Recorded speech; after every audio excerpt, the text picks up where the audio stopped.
What's going on, you guys? My name is Marcus, and welcome back to Roads Untraveled.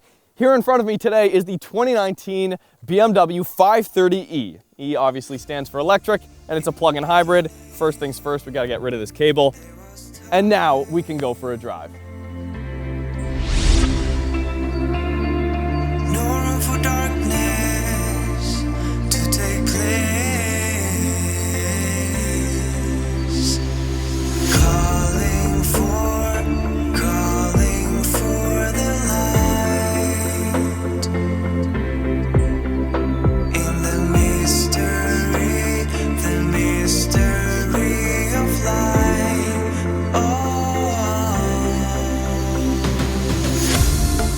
Every night has come to this. On every star we'll make a wish.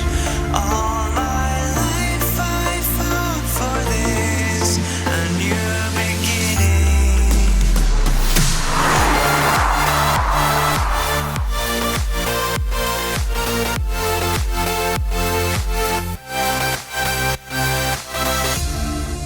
In the beginning. All right, so you're in the market for a full-size luxury sedan, yet you don't need a twin-turbo V8 from the M5.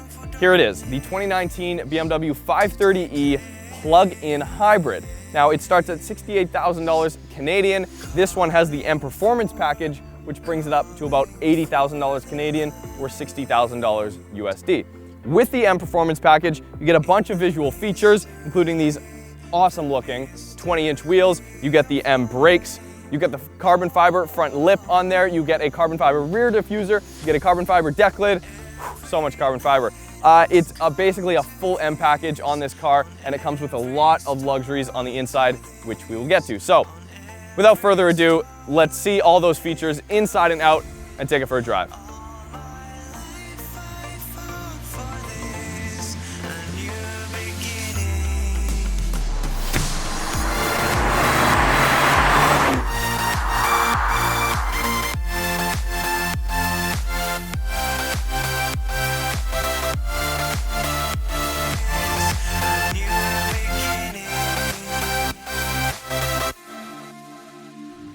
Okay, so the first thing you notice with the 530e is that, in fact, when you turn it on and you go to leave your driveway, there is zero noise, zero vibrations, no gasoline being burned. It is a plug-in hybrid. So effectively, it does have electric motors in the rear, which takes up a little bit of the trunk space. We will get to that later. And then it has a 2.0 liter inline-4 turbocharged engine to help out with the power as well. So total power is 248 horsepower and 310 pound-feet of torque. That's combined electric motor and the gasoline engine. So if you are just driving around town and you're kind of doing a smaller commute and around the city, you can drive up to 25 kilometers electric motor only, which is a great feature to have, especially when you're kind of going around town. You don't have a long distance to drive. You do not have to burn any gasoline, and you can basically then, therefore, rely on the gasoline reserve and the gasoline engine to carry you the extra, however many, like 450 plus kilometers range on a tank of gas. With that, you actually have the car charging itself if you let off the gas, and you see this nice little blue ring in there that kind of lights up just a little bit, very subtle, letting you know that the battery is indeed charging right now because we are coasting. It's not a really invasive engine braking system, like we're kind of just coasting right here. And then if you go full throttle, you get the electric motor to give you a lot of boost, instant torque, revs just about to 7,000 RPM, this turbo engine, and then you're off to the races.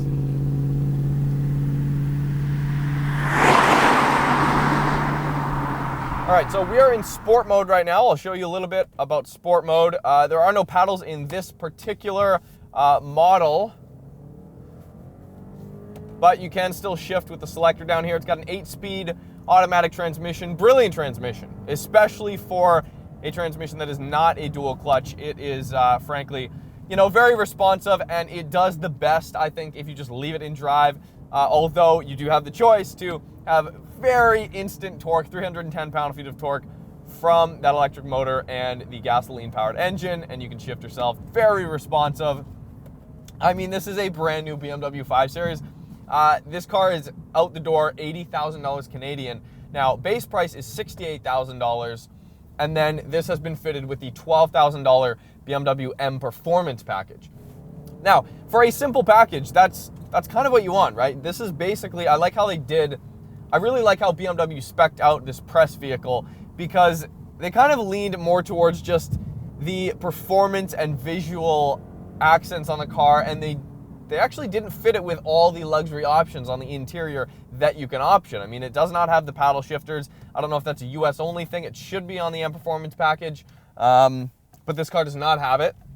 This car does not have radar cruise control. It does not have ventilated seats, which is also an option. So at $80,000, you get yourself a very well spec'd out car, but you could go that extra mile and bring it up maybe closer to $85,000. But here's the thing. A brand new M5 starts at about $120,000 Canadian, and this is $40,000 cheaper. 238 horsepower versus the M5's almost 600 horsepower. I mean, there is realistically no comparison. If you want a performance sedan with a V8, you're going to get a performance sedan with a V8. I don't think people are cross-shopping the M5 with the 530e. However, I do think people are cross-shopping the 530e with the 530i. Now, the BMW 530i does not have the batteries. It is not a plug-in hybrid, yet it is basically the same price. This is only like a few $100s more base price than that 530i, which makes me wonder, like, why would anybody get the 530i? I mean, this is going to save you an incredible amount on fuel. We'll put it in comfort mode. As you can see, the dash changes. It's really cool. The steering kind of lightens up. The suspension definitely gets a little bit softer and more manageable on the street. And now we're driving with zero gasoline whatsoever. The engine shut off. I did not even notice. When you're at a standstill, at a stoplight, and you can feel the engine fire up just a little bit, just a little vibration. There's really no noise, but you get a little bit of vibration. But when it shuts on and off while you're driving, you do not feel a thing. It is extremely seamless. And if you leave it e-drive on auto, it will choose the best kind of variations of, okay, how much power do you want from the turbo charged engine? And then how much power do you want from the battery? Are you e-drive only, driving with only electric power, which we are right now? And that will get us quite a ways. So, it's a very smart driving experience, and something that you just don't have to worry about. You really don't have to worry about it. So let's say you keep driving and you run the battery out.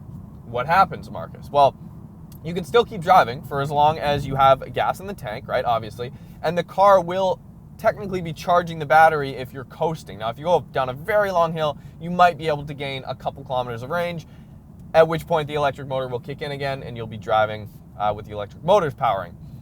But if you're at empty, it's pretty much empty. If you go full throttle, you don't have the e-boost, and you don't have full power. So if you're on a long road trip, you will only have your full power for parts of that road trip, unless you're going like downhill a lot of the ways, in which case it will actually charge up quite a bit. Throttle response is fairly good. I love how seamlessly integrated the electric motor is with the drivetrain and with the gasoline engine. It really,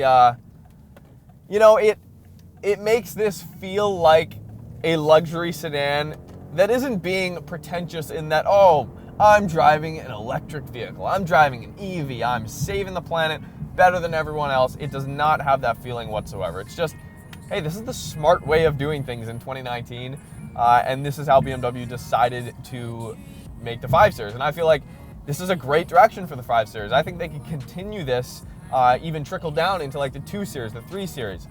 This M Performance package has also been fitted with the comfort seats, which are very comfortable, especially in comfort mode, as you would expect.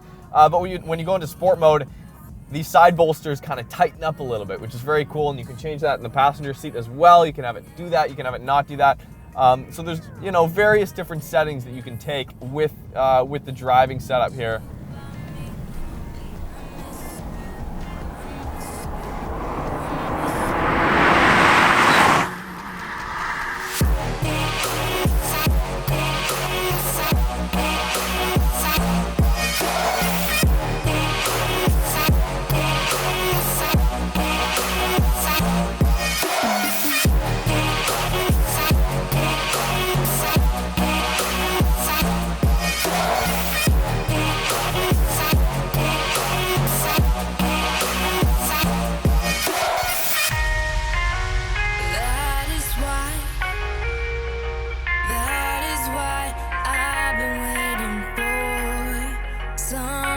So right off the bat, the first thing I can say about this car is it feels like an $80,000 car. That's $80,000 Canadian, 60,000 US.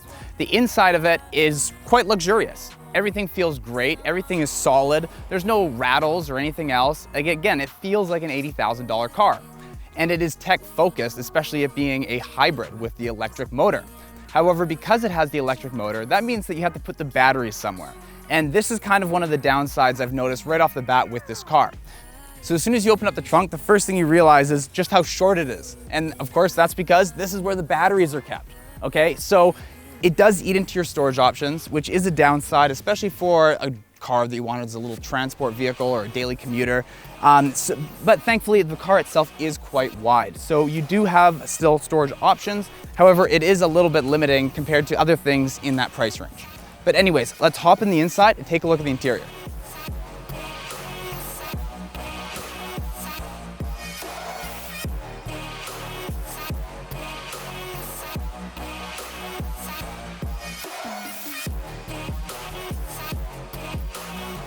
So as soon as you sit inside the car here, you just realize right off the bat how much stuff is going on here. There's a lot of tech crammed into this vehicle, and it's great. Everything's digital, from the gauge cluster to the infotainment system and even the temperature controls down here. So to start off with, right off the bat, I have to say there's nothing in this car that really jumps out at me that I wish they did differently. Everything feels quite solid and well built.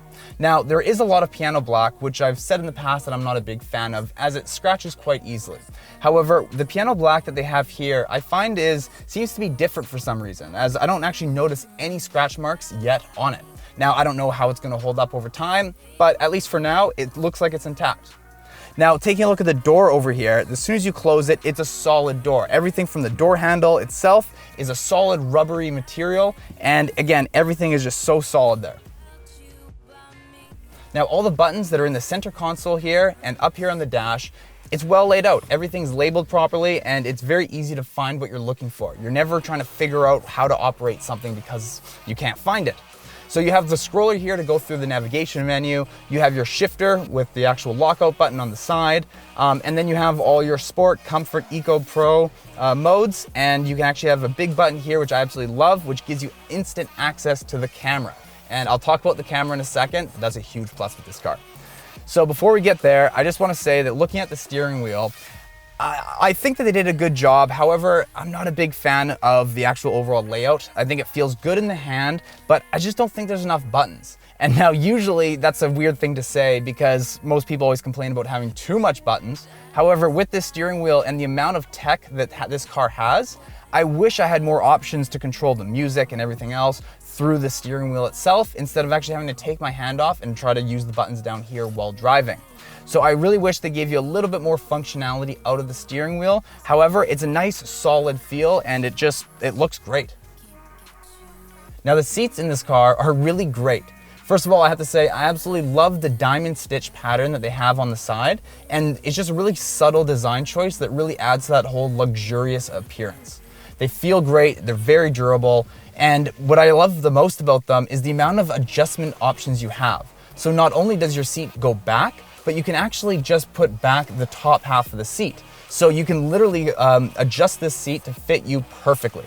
Everything from the bolster on the sides and all the other options that they give you, you can really custom fit this car exactly how you like it. So looking ahead at the gauge cluster here, the big concern when you go completely digital is that it will age poorly, that it'll become very dated quickly. However, the design choice that they went with here, I don't think that's going to be a problem, as everything is very simple and easy to read, and they didn't go crazy with all the textured features in the background. It looks like a very clean design. And on the right-hand side here, you can see that you have your battery percentage that tells you how much battery life you have left. Now, when it's fully charged, you get 25 kilometers on the battery alone. So if you're just going around the neighborhood, you can burn zero fuel whatsoever. And I think that's a great feature. Now, they've included a Harman sound system in this car that sounds absolutely unreal. It's very crisp, it has some good bass to it, and it's what you would expect from an $80,000 car. However, it gets better, because also with this vehicle, as soon as it gets dark out, the first thing you're gonna realize is the LED illumination that they have all throughout the vehicle.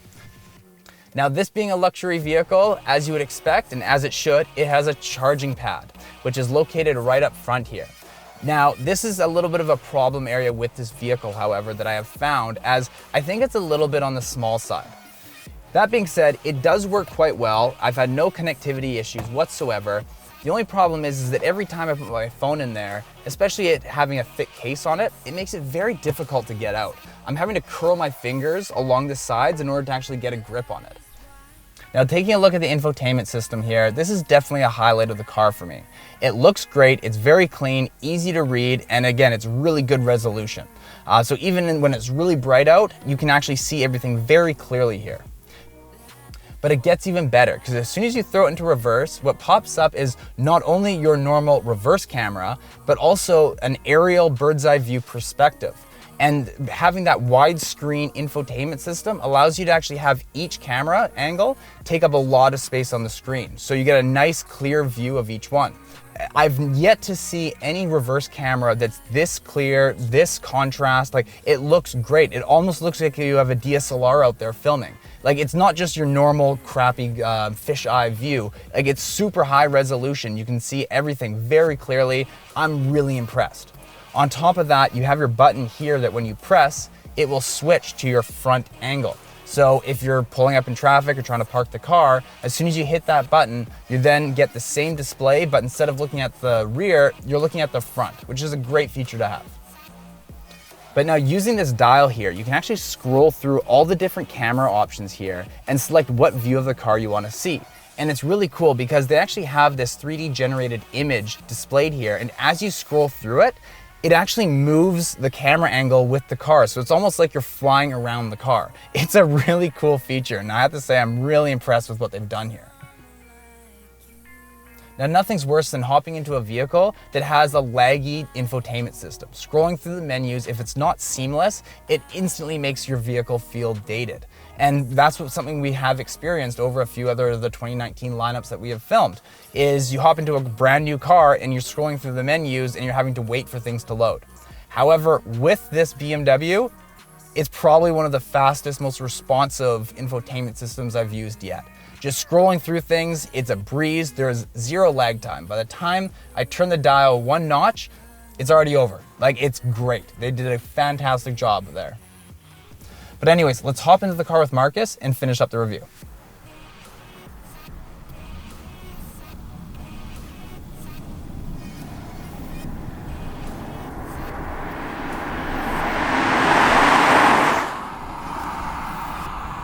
Yeah, it really is quite amazing what the 530e has done. I feel like subconsciously, you know, like, this was set out and built to be a much more efficient luxury version of the 5 Series for people that don't necessarily need a turbo 6 or a turbocharged V8 that sucks down lots of fuel, right?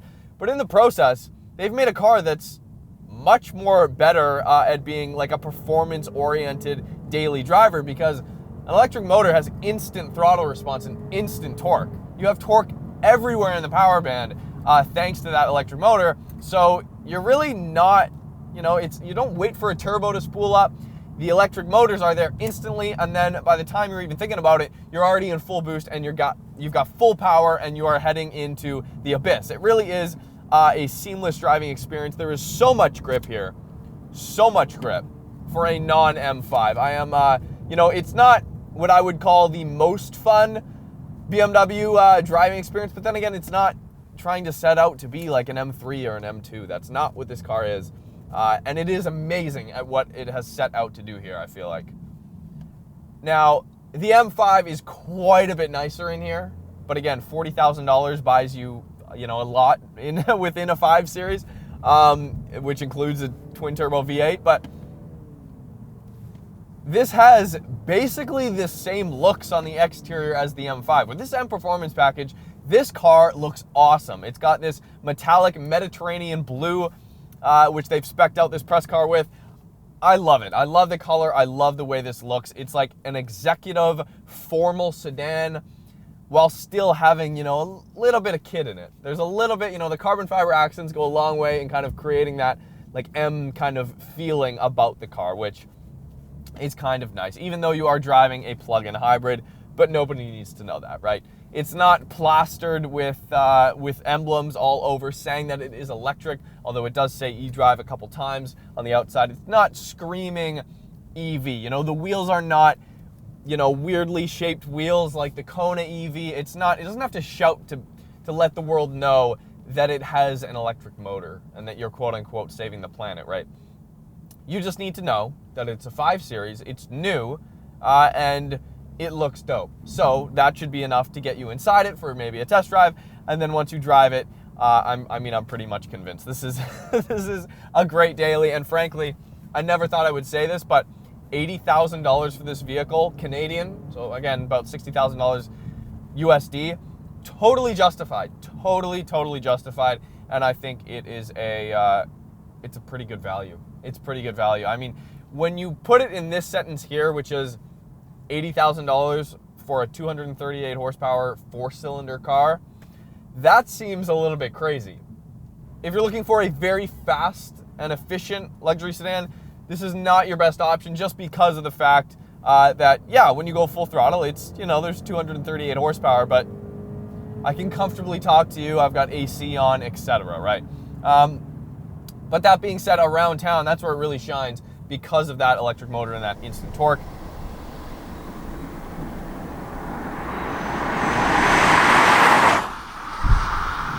Now, it is a fairly large vehicle. Again, this is a full-size luxury sedan.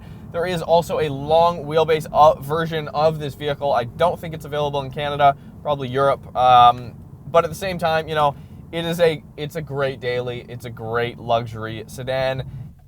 We've been driving this car all week, just to put it in perspective, and we haven't used a quarter tank of fuel. We've driven it everywhere, full throttle everywhere, you know, not everywhere, but around town. It doesn't use gas, so then you don't feel as bad when you put it in sport mode and you hit the twisties. You know, it's a great package. So thank you guys so much for watching.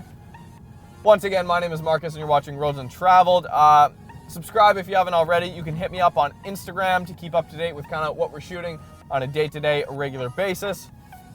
And that's about it. Hit up shop.roadsuntraveled.com. We've got a few engine code jet tags, some BMW merch up there as well, so check it out. The link is in the description. We'll see you guys next time.